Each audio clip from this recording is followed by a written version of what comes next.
Assalamualaikum warahmatullahi wabarakatuh. Halo, apa kabar sahabat sejuta kisah? Senang sekali kami bisa kembali hadir menjumpai Anda. Tentunya seperti biasa akan menghadirkan kisah-kisah nyata yang menarik, seperti kisah berikut ini yang sudah kami siapkan untuk Anda, berjudul Abu Kiriman dari Negara Jin Azraq.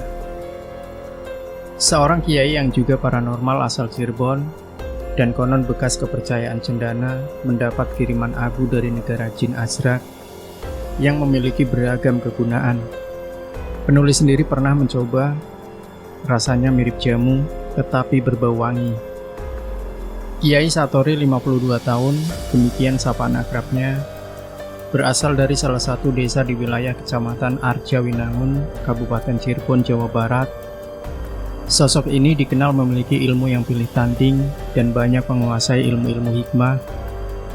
Bahkan menurut kabar yang berhasil diendus oleh penulis, Kiai Satori pernah menjadi salah satu paranormal cendana di era Orde Baru atau saat Pak Harto memegang kekuasaan di rentang tahun 1985 hingga 1995. Perkenalan dengan Kiai Satori berawal dari kedatangan Ustadz Abdul Latif, mantan pengajar sewaktu misteri menjadi salah seorang santri di Pondok Pesantren Hidayatur Rahman, Desa Sukira Barat, Kecamatan Sukra, Kabupaten Indramayu, Jawa Barat.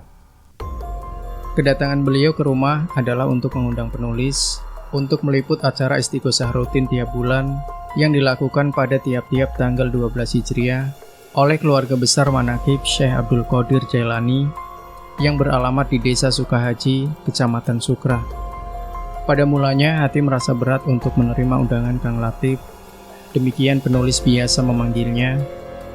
Tetapi setelah Kang Latif memaparkan isi acaranya, di mana usai istighosah akan diijazahkan beberapa ilmu, diantaranya adalah Baiat Asma Sungai Raji atau Ajian Nabi Hidir, Ijazah Asma Qurun, Rangkaian Asmaul Husna, Ijazah Hizib Makrobi atau Ajian Syekh Magelung Sakti, dan pengisian badan dengan menggunakan abu jin dari negara Azraq, suatu negara atau kawasan yang sudah tak asing lagi bagi kalangan penghayat spiritual. Dan menurut tutur dari para sesepuh kepada penulis, tak banyak manusia yang mampu untuk mencapainya. Pasalnya, kesucian hati dan cobaan yang demikian berat adalah godaan yang biasanya tak kuat diterima oleh si pelaku yang kadar keimanannya masih tangguh. Dapat dibayangkan betapa beratnya perjuangan untuk mencapai tempat atau negara Azraq yang legendaris ini. Dengan kata lain, hanya yang terpilih saja yang dapat mencapainya. Akhirnya, penulis pun jadi tertarik, dan setelah mempersiapkan segala sesuatunya, mulai dari kamera, tape recorder, dan notes, penulis pun membonceng di motor yang sengaja Kang Latif bawa dari Desa Sukahaji. Sungguh benar-benar beruntung. Setibanya di sana, ternyata acara istighosah belum dimulai. Dan seperti biasa, setelah sejenak berbasa-basi, Kang Latif memperkenalkan penulis kepada Kiai Haji Nurkani, yang ternyata adalah sahabat karib ayah sewaktu muda, tepatnya saat keduanya mukim di salah satu pondok pesantren. Dan pada saat yang sama, penulis juga diperkenalkan kepada Kiai Satori dan salah seorang santrinya yang berasal dan mukim di Bilangan Brebes, Jawa Tengah.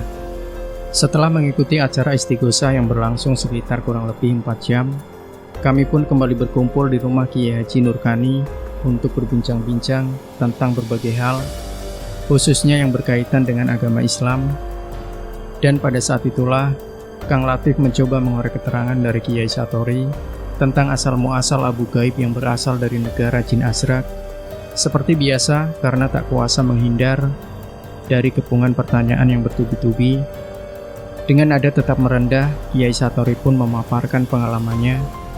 Menurutnya, kiriman abu gaib dari negara Jin Azraq berawal dari ritualnya mengamalkan hizib asror yang dilakukan sebanyak 41 kali selama 14 hari tanpa putus. Dan di akhir ritual itulah Kiai Satori mendapat abu gaib dari Asrif bin Barkiyah yang mengaku berasal dari negara Jin Azraq. Waktu itu hanya satu kalimat yang didengarnya dengan jelas, "Abu ini amat berguna untuk menolong masyarakat dan gunakan sebagaimana mestinya." Lebih lanjut, kiai yang berbadan tambun itu mengungkapkan, abu gaib ini bisa dipakai untuk berbagai keperluan, mulai dari pengobatan segala macam penyakit, baik medis maupun non-medis, keselamatan, pengasihan, kewibawaan, pelarisan, dan bahkan mendapatkan atau mengekalkan jabatan. Pokoknya tergantung pada kebutuhan si pemakainya. Yang pasti abu gaib ini tidak boleh dipakai untuk mencelakakan sesama, bisa kena tulah. Dan setelah merenung beberapa saat, seolah meminta izin dari gaib yang mengirimkan abu tersebut, kembali Kiai Satori melanjutkan penuturannya. Jika abu ini dipakai oleh seorang calon kepala desa, maka tiap perempatan jalan di desanya harus dipendami bibik yang telah diolesi dengan abu gaib itu. Begitu juga di kerobong tempat penusukan harus diselipkan bibik yang telah diolesi dengan abu yang sama. Bagaimana hasilnya? Potong penulis penasaran. Sambil tersenyum, Kiai Satori pun menjawab mantap. Atas izin Allah, semuanya berjalan seperti yang direncanakan. Artinya, orang itu menang terus dan bahkan mampu meninggalkan suara lawan-lawannya lumayan jauh.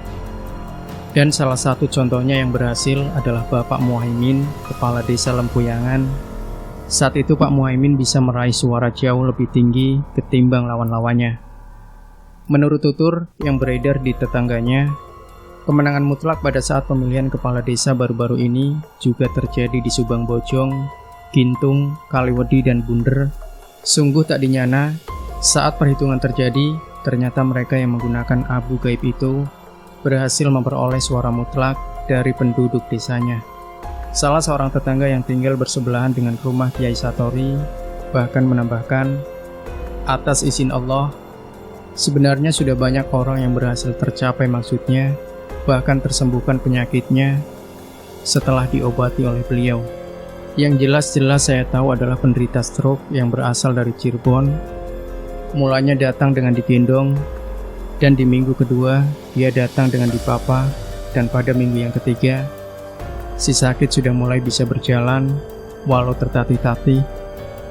Bahkan sekarang sudah bisa berjalan seperti semula. Imbuhnya mantap. Menurut Pak Kiai, sudah banyak orang yang ditolong dengan abu gaib miliknya ini. Yang paling aneh adalah jumlah abu gaib itu selalu tetap atau tidak pernah berkurang walaupun dipakai terus-menerus. Dan abu gaib yang lembut dan berwarna abu-abu mirip dengan serbuk jamu, hanya saja baunya wangi seakan aroma surgawi. Benarkah abu gaib ini kiriman dari jin yang mukim di negara Azrak? Hanya Allah yang Maha Tahu. Demikian sahabat sejuta kisah, sebuah kisah yang menarik dan mudah-mudahan kita bisa mengambil pelajaran dari kisah ini. Jangan lupa berikan komentar Anda, like, share video ini, subscribe channel Sejuta Kisah, dan kembali nantikan kisah-kisah nyata terbaru dari kami setiap harinya. Sampai jumpa. Wassalamualaikum warahmatullahi wabarakatuh.